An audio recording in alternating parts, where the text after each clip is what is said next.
और जैसे ही अगला रिजल्ट आने वाला था इसका नेक्स्ट रिजल्ट से पहले, मतलब जनवरी है ये, जैसे ही वो रिजल्ट अनाउंस हुआ स्टॉक एकदम रॉकेट हो गया, और रॉकेट होने के बाद में कितना ग्रोथ दिखाया इसने यहाँ से देखो आप। हाय एवरीवन, तो आज बात करेंगे केपीआईटी टेक्नोलॉजीज की। और केपीआईटी टेक्नोलॉजीज बहुत ही फेमस स्टॉक है, बहुत सारे क्वेश्चंस है इसके रिगार्डिंग, तो उसको डिटेल में डिस्कस करेंगे। मैं इसका चार्ट आपको डिटेल में बैक टेस्ट करके दिखाऊंगा कि चार्ट कैसे बिहेव करता है, कैसे आगे ये प्राइस मूव होता है और कैसे नीचे जाता है, वो सारी चीजें आपको दिखाऊंगा। और कंपनी का बिजनेस मॉडल डिस्कस करते हैं सबसे पहले, क्योंकि कंपनी का बिजनेस मॉडल बहुत इंपॉर्टेंट है, आपको पता होना चाहिए आप जिस कंपनी में पैसा लगा रहे हो कंपनी किस सेक्टर की है और उसका फ्यूचर कैसा है। बहुत ही सिंपल लैंग्वेज में बताऊं तो कंपनी क्या करती है, मैं आपको बिल्कुल फैंसी वर्ड्स यूज करके नहीं बताऊंगा। एडैस क्या होता है और मिडलवेयर क्या है, वो सब टेक्निकल टर्म्स है। आप सिंपली ये समझो कंपनी इलेक्ट्रिक गाड़ियों के लिए सॉफ्टवेयर बनाती है, और वो गाड़ियां जो है बहुत ही स्मार्ट गाड़ियां हैं। स्मार्ट से मतलब ये है, फॉर एग्जांपल आप यहाँ पे देख रहे हो कि कंपनी ने एक ओईएम के लिए एक ऐसा प्रोडक्ट डेवलप किया है ऑटोमेटेड पार्किंग के लिए, मतलब खुद से चलने वाला व्हीकल और पार्किंग भी खुद करेगा। तो गाड़ी को पार्क करने के लिए बहुत एक स्मार्ट सॉफ्टवेयर लगता है, मतलब सॉफ्टवेयर जो है वो स्टडी करता है कि किस जोन में गाड़ी खड़ी है, किस एंगल पे गाड़ी खड़ी है,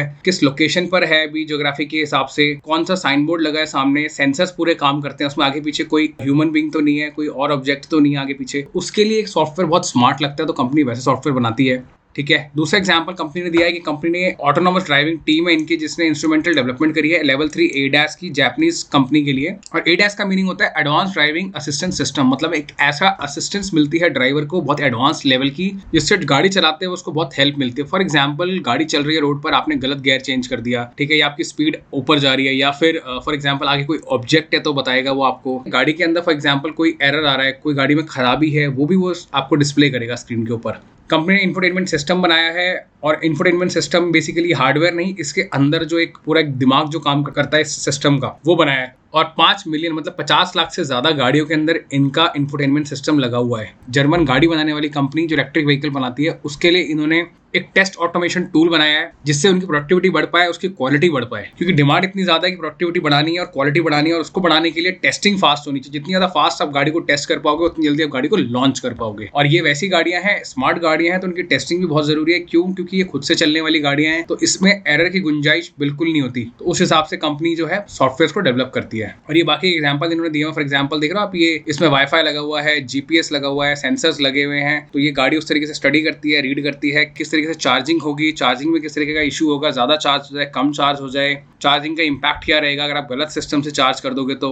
वो सारी चीजें भी इन्होंने स्टडी कर रहे हैं लोग। तो नेट बहुत ही स्मार्ट सॉफ्टवेयर बनाती है कंपनी, और लीडिंग सॉफ्टवेयर डेवलपर है। तो नेट आपको एक आइडिया लग गया हो कंपनी किस तरह के प्रोडक्ट्स बनाती है। और अब बात करते हैं कंपनी की कॉनकॉल की। कॉनकॉल में काफी इंपॉर्टेंट पॉइंट्स हैं जो आपको पता होने चाहिए, कंपनी ने डिस्कस किए हैं। और एकदम लेटेस्ट कॉनकॉल इनकी Q4 की कॉनकॉल है, अप्रैल 27 को इन्होंने करी थी। और उसमें कुछ इंपॉर्टेंट पॉइंट्स जैसे पूछे गए कि कंपनी की ग्रोथ के रिगार्डिंग। तो कंपनी की ग्रोथ जो है बहुत इंपॉर्टेंट है, वो इसीलिए क्योंकि जैसे जेपी मॉर्गन ने अभी रिसेंटली एक रिपोर्ट निकाली, उन्होंने बोला कि कंपनी अब ग्रो नहीं करेगी, और इनका स्टॉक जो है 12 से 18% उस दिन गिर गया था। क्यों? क्योंकि उसने टारगेट्स जो हैं ऑलमोस्ट 30-40% नीचे के दिए थे, बट स्टिल स्टॉक दोबारा रिकवर कर गया। तो कंपनी ने वही बताया कि जो इनकी ग्रोथ है वो आने वाले सालों में काफी ज्यादा स्ट्रॉन्ग है। उसका क्लियर रीजन ये है, जो एक टेक्नोलॉजी यूज होती है इलेक्ट्रिफिकेशन के अंदर, उसमें काफी रेगुलर चेंजेस आते हैं। जो इनके क्लाइंट्स हैं वो रेगुलरली इनको नए नए प्रोजेक्ट्स देते रहते हैं, और उसके चलते ये लोग नए नए सॉल्यूशंस डिजाइन करते रहते हैं अपने क्लाइंट्स के लिए। जितना ज्यादा रिसर्च एंड डेवलपमेंट होगी, जितना ज्यादा इलेक्ट्रिफिकेशन होगा, उतना ज्यादा काम मिलेगा केपीआईटी को। दूसरी चीज, जो पहले क्या होता था कि अगर आपने गाड़ी बेच दी, ठीक है, बेचने के बाद में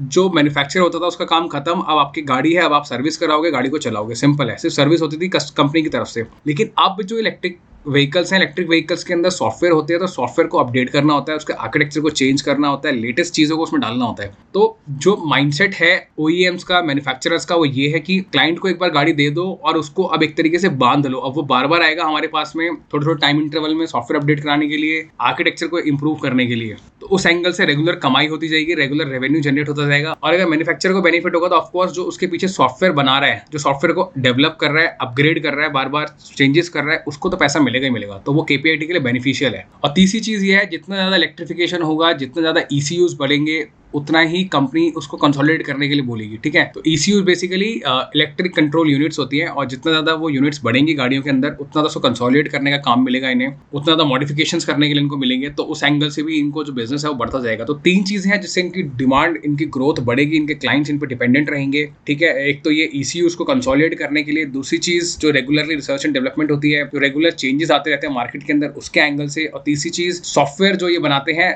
एग्जिस्टिंग सॉफ्टवेयर को चेंज करना, जो लगे हुए गाड़ियों के अंदर जो एग्जिस्टिंग प्रोडक्ट्स इन्होंने उनको दे दिए हैं उसमें चेंजेस करने के लिए। तो काफी एक बड़ी मार्केट है, ग्रोइंग मार्केट है उस एंगल से, क्योंकि मल्टीपल रिपोर्ट्स आई हैं इसके लिए। OEMs जो खर्चा करेंगे मैन्युफैक्चरर्स आने वाले सालों के अंदर वो $40 बिलियन तक खर्च करेंगे आने वाले 5 से 7 सालों में ट्रांसफॉर्मेशन लाने के लिए इस इंडस्ट्री के अंदर। तो $40 बिलियन अगर कोई इंडस्ट्री में खर्च करेगा रिसर्च एंड डेवलपमेंट पे, तो रिसर्च एंड डेवलपमेंट करेगा कौन? OEM खुद करेगा और साथ में KPIT जैसी कंपनीज करेंगी। क्यों? क्योंकि ये उनसे आगे चलती हैं, इनके टेक्नोलॉजी में अच्छा होल्ड है, डायरेक्ट बेनिफिशियरी बनेंगी KPIT जैसी कंपनीज। और कंपनी ने यह बताया इनका क्लियर फोकस है ऑटोमोटिव सेक्टर के अंदर, और ये अपने स्ट्रेटेजिक क्लाइंट्स के ऊपर फोकस करेंगे। इनका जो ऑटो इंडस्ट्री के अंदर ही इलेक्ट्रिक व्हीकल्स के ऊपर ही, ये बिल्कुल भी डिस्ट्रैक्टेड नहीं है, ये भी सिंगल इंडस्ट्री को फोकस करेंगे, जो कि बहुत एक स्ट्रॉन्ग पॉइंट है। इंडस्ट्री में काफी लोग बोलते हैं स्टॉक मार्केट में कि ये कंपनी जो है अलग अलग कंपनीज को टारगेट नहीं करती है, अलग अलग सेक्टर्स को टारगेट नहीं करती है, बट मुझे लगता है वो बेवकूफी है। क्यों? क्योंकि एक ही फील्ड में अगर एक्सपर्ट बन जाएंगे, और अभी तो ऑलरेडी लीडर हैं अपने सेगमेंट में, तो उससे इनको काफी बेनिफिट मिलेगा, क्योंकि ये उसके अंदर ऐसे प्रोडक्ट डिजाइन कर पाएंगे जो कस्टमर इनको नहीं बताएगा कैसे डिजाइन करना है। ये कस्टमर को बताएंगे कि हमने ये प्रोडक्ट बनाया फ्यूचर को देखते हुए, और आपको ये प्रोडक्ट की जरूरत है, अब आप इसे खरीदो। क्योंकि उनको भी तो अपनी सेल इंक्रीज करनी है, अपने कस्टमर्स को कुछ नया देना है। जब कस्टमर्स को नया देने की बारी आएगी, तो जो चीज नई मार्केट के अंदर इन्होंने डेवलप करी होगी वो बिकेगी। तो आपको उस तरीके से देखना चाहिए इस चीज को। तो मार्केट रैपिडली चेंज कर रही है, इनका क्लियर मोटिव है एक ऐसी कंपनी बनना जो ऑटोमोटिव सेक्टर के अंदर बेटर है, दूसरी चीज बाकी कंपनी से बेटर है, और सॉफ्टवेयर को एक मैन्युफैक्चरर से बेटर समझती है। तो इन्होंने एक नई कंपनी बनाई है कोरिक्स के नाम से, जो कि कोलैबोरेशन है, बेसिकली ZF एक कंपनी है और KPIT, इन दोनों का कोलैबोरेशन इन्होंने किया है। और जो कोरिक्स कंपनी होगी उसके अंदर इन्होंने 5 मिलियन यूरोज ऑलरेडी इन्वेस्ट कर दिए हैं, और 12 से 18 महीने के अंदर 5 मिलियन यूरोज और इन्वेस्ट करेंगे। इनका क्लियर विजन है उस कंपनी को बनाने का, वो सिर्फ और सिर्फ सॉफ्टवेयर डेवलपमेंट पे काम करेगी, सॉफ्टवेयर प्रोडक्ट पे काम करेगी। ये कंपनी बहुत सारी चीजें, जैसे मैंने आपको बताया एग्जाम्पल्स में, और काफी चीजें बनाती है, मिडलवेयर और बाकी सारी चीजें। तो लेकिन ये जो कंपनी होगी कोरिक्स के नाम से, ये सिर्फ सॉफ्टवेयर बनाएगी, और वो जर्मन कंपनी है, तो इनका विजन जो है काफी स्ट्रांग है सॉफ्टवेयर के रिगार्डिंग। और कंपनी ने ये बताया कि इन्होंने कुछ लार्ज एंगेजमेंट्स जो विन किए हैं, जो इनके कुछ प्रोजेक्ट्स हैं वो इस H1 के अंदर कंप्लीट होंगे, और जिससे इनको एक अच्छा रेवेन्यू आएगा। इनके जो H1 है इस बार का जो क्वार्टर अभी खत्म होगा जून में, प्लस आने वाले सितंबर में, वो इनके जो रिजल्ट्स हैं इनको उम्मीद है कि अच्छे आएंगे, स्ट्रॉन्ग क्वार्टर रहेंगे इनके दो ये जो रहेंगे।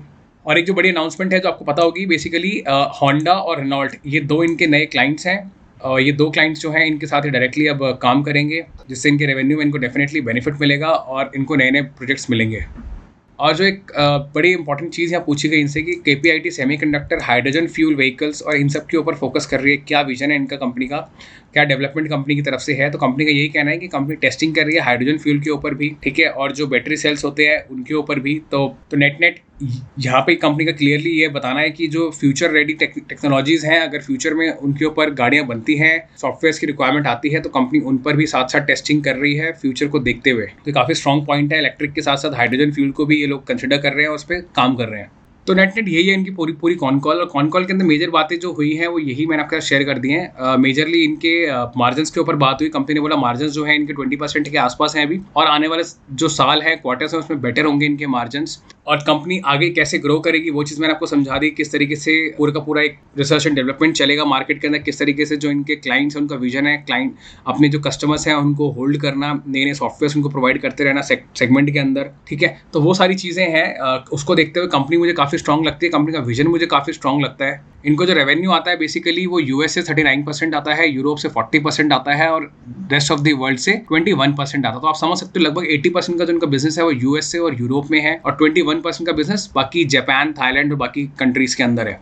जैसे मैंने आपको बताया कंपनी का जो विजन है 0 डिफेक्ट डिलीवरी करने का है अपने सॉफ्टवेयर्स को, तो कंपनी वो चीज़ें अपनी एनुअल रिपोर्ट में बता रखी है। इनका क्लियर फोकस है ऐसे सॉफ्टवेयर बनाना जिसके अंदर बिल्कुल भी एरर ना हो और क्लाइंट के लिए इंप्लीमेंट करने में क्विक एंड ईजी हो। बहुत इंपॉर्टेंट चीज़ ये है जो इंडस्ट्री है अकॉर्डिंग टू द रिसर्च वो ग्रो करेगी। यहाँ पे आप देख सकते हैं सॉफ्टवेयर मार्केट जो ग्रो करेगा $35 बिलियन से ग्रो करेगा, सिर्फ और सिर्फ व्हीकल सॉफ्टवेयर मार्केट जो CAGR 9% से ग्रो करेगा 2025 तक। तो ग्रोथ काफ़ी स्ट्रॉन्ग है, 9% की ग्रोथ बहुत किसी सेक्टर के अंदर बहुत हेल्दी ग्रोथ है। 2025 तक 35 बिलियन तक का मार्केट हो जाएगा।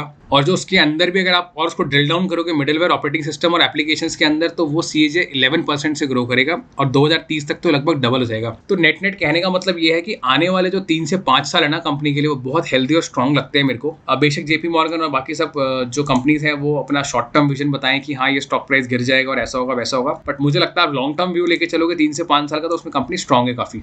और एक चीज़ जो मैं इंपॉर्टेंट आपको दिखाता हूँ यहाँ पे, ये इनके हब्स है जहाँ पे काम करते हैं, China, Japan, Thailand, Germany, UK, US, all over the globe में इनका बिजनेस है अच्छा। इनके पास 51 पेटेंट्स है। नोट करने वाली चीज़ ये है, जिस कंपनी के पास पेटेंट्स होते हैं उसका क्लियर मीनिंग ये होता है कि वो टेक्नोलॉजी आपके पास जो सिर्फ आप बना सकते हो, कोई और अगर बनाएगा या तो आपसे लाइसेंस लेगा या आपको फीस पे करेगा उस लाइसेंस के लिए। तो नेट पेटेंट्स होना एक काफ़ी स्ट्रॉन्ग रिसर्च एंड डेवलपमेंट को बताता है कि इनकी टीम जो है R&D की वो बहुत स्ट्रॉन्ग है। 10 मिलियन से ज़्यादा गाड़ियों में KPIT के सॉफ्टवेयर लगे हुए हैं। 25 डिफरेंट नेशनलिटीज़ में इनकी गाड़ियाँ चलती हैं जहाँ पर भी इनके सॉफ्टवेयर लगे हैं। 8,000 से ज़्यादा ऑटोमोबाइल्स इनके कस्टमर्स हैं। 25 से ज़्यादा इनके स्ट्रेटेजिक पार्टनर्स हैं।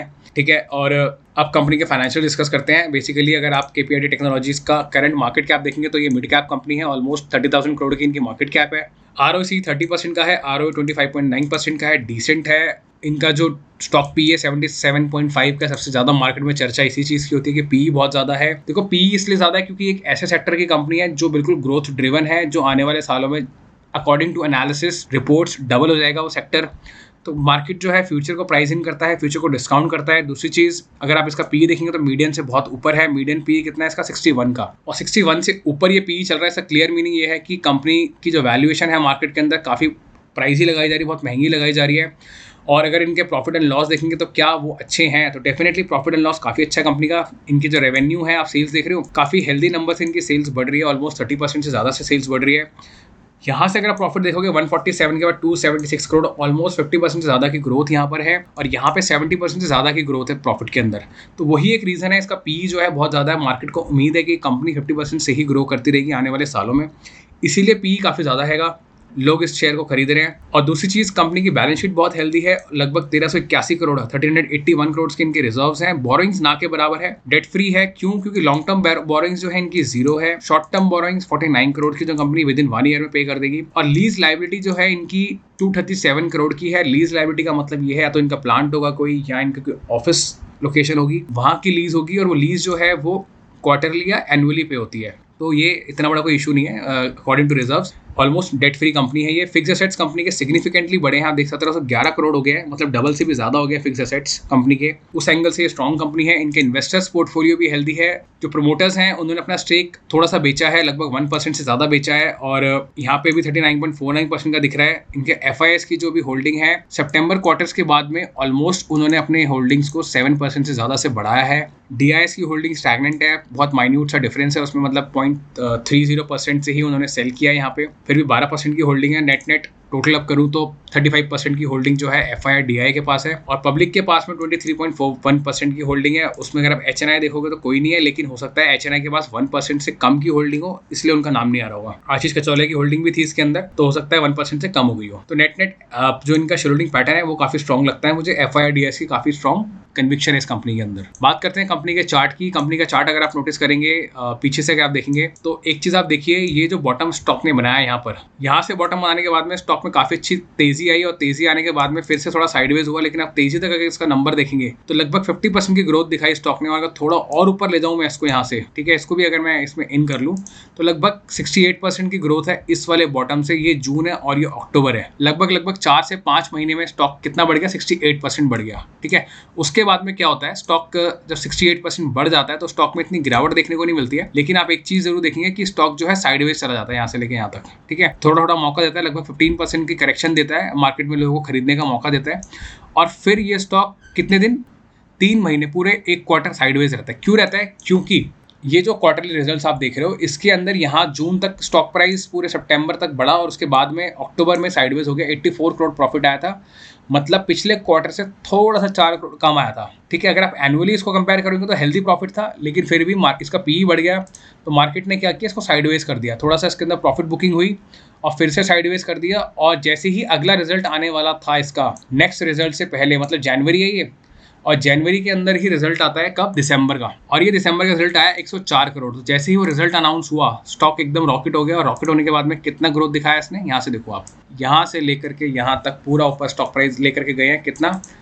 लगभग 38% के आसपास, 37% के आसपास ये स्टॉक प्राइस गया है। और उसके बाद में स्टॉक में एक न्यूज़ आई JP मॉर्गन की कि ये कंपनी अब अच्छी ग्रोथ नहीं देगी। 18% से स्टॉक को गिरा दिया गया। कब गिराया? अप्रैल रिजल्ट से पहले गिरा दिया।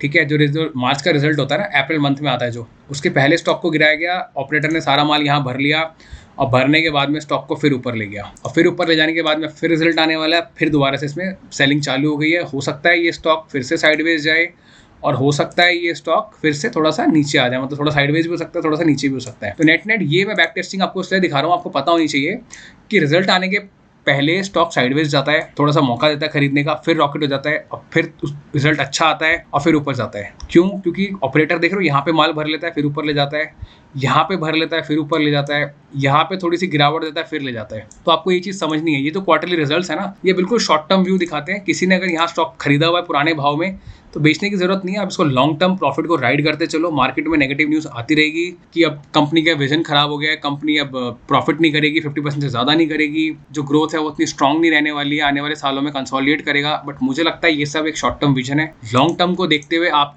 आपके सामने ही तो है, स्टॉक देख रहे हो 68% बढ़ा, 35% यहाँ बढ़ा, कितने दिनों में, 2 महीने में, 4 महीने में, ठीक है। यहाँ से यहाँ तक कितना है, ये लगभग अप्रैल है और ये जून है, 3 महीने से अंदर 55% की ग्रोथ दे दी स्टॉक ने। तो कहने का मतलब ये है कि अगर आप स्टॉक में कहीं ऊपर के भाव, यहाँ आपने कहीं खरीद लिया टॉप पे, तो टेंशन नहीं लो, नीचे आ जाए तो आप इसको एवरेज कर लो। आपके पास अगर पैसे नहीं है तो आप इसको प्रॉफिट को आने में दोबारा से थोड़ा वेट करें, थोड़ा टाइम लगेगा। हो सकता है अगले रिजल्ट जो भी जून क्वार्टर एंड होगा उसके बाद जुलाई में ये स्टॉक थोड़ा सा और नीचे आए या थोड़ा सा और ऊपर जाए। लेकिन लॉन्ग टर्म में मुझे कंपनी काफ़ी स्ट्रांग लगती है। मुझे लगता है कि स्टॉक अच्छा परफॉर्म करेगा। और एक चीज़ जो नोटिस करने वाली ये है कि स्टॉक अपने 200 डे मूविंग एवरेज को टच नहीं करता है। वो कैसे? ये grey line 200 day moving average है, देख लो स्टॉक ने यहाँ कभी टच नहीं करा है। कैसी भी न्यूज़ है, स्टॉक टच नहीं करता है। यहाँ पे जो था रशिया यूक्रेन वॉर था, उसके बाद में थोड़ा सा नीचे आया था। क्यों? क्योंकि इनके क्लाइंट्स हैं यूरोप में, तब थोड़ा सा नीचे आया। उसके बाद आप देख रहे हो पीछे तक पूरा 200 डे के ऊपर चलता है स्टॉक, पूरा बैक टेस्ट करोगे तो। आप कहने का मतलब ये है कि 200 डे मूविंग एवरेज तक अगर आपको कोई बोले कि आ जाएगा तो चांसेस कम है। स्टॉक मार्केट में हो कुछ भी सकता है, लेकिन चांसेस कम है इस स्टॉक के चार्ट को देखते हुए। अगर आप फ्रेश पोजीशन बनाना चाहते हो तो फ्रेश पोजीशन बनाने के लिए मुझे लगता है आप स्टैगर्ड वे में स्मॉल क्वांटिटीज में यहीं से बाय कर लो। क्यों? क्योंकि स्टॉक बहुत कम मौका देता है नीचे आके खरीदने का। जैसे कि बहुत ही एक दिन का चांस आपको यहाँ मिला था, ठीक है, एक ही दिन का चांस था ये, उसके बाद मौका नहीं दिया स्टॉक ने। स्टॉक ऊपर चला गया, फिर 17-18% का मौका था ये, उसके बाद मौका नहीं दिया। और थोड़ा सा मौका स्टॉक ने यहाँ पे कहीं पे दिया होगा आपको, अगर आप देखोगे तो ये थोड़ा सा एक पोर्शन है यहाँ पे ऑलमोस्ट 8% का। तो स्टॉक बहुत थोड़ा सा मौका देता है, फिर ऊपर की रैली में निकल जाता है। तो अगर आपको मौका कहीं कहीं पे मिल रहा है, जैसे यहाँ पे कहीं पे किसी को 7% का मिला होगा, तो आप वहाँ पे बाय कर लो। और बिल्कुल बल्क बाय मत करो। 10% तो थोड़ा गिरा था, दोबारा से ऊपर चला गया, हो सकता है दोबारा नीचे आए। आप अपने पोटेंशियल जितना भी आप इसमें लगाना चाहते हो, मेरे को लगता है आपको 5-7% से ज़्यादा इसमें लगाना नहीं चाहिए अपने पोर्टफोलियो का।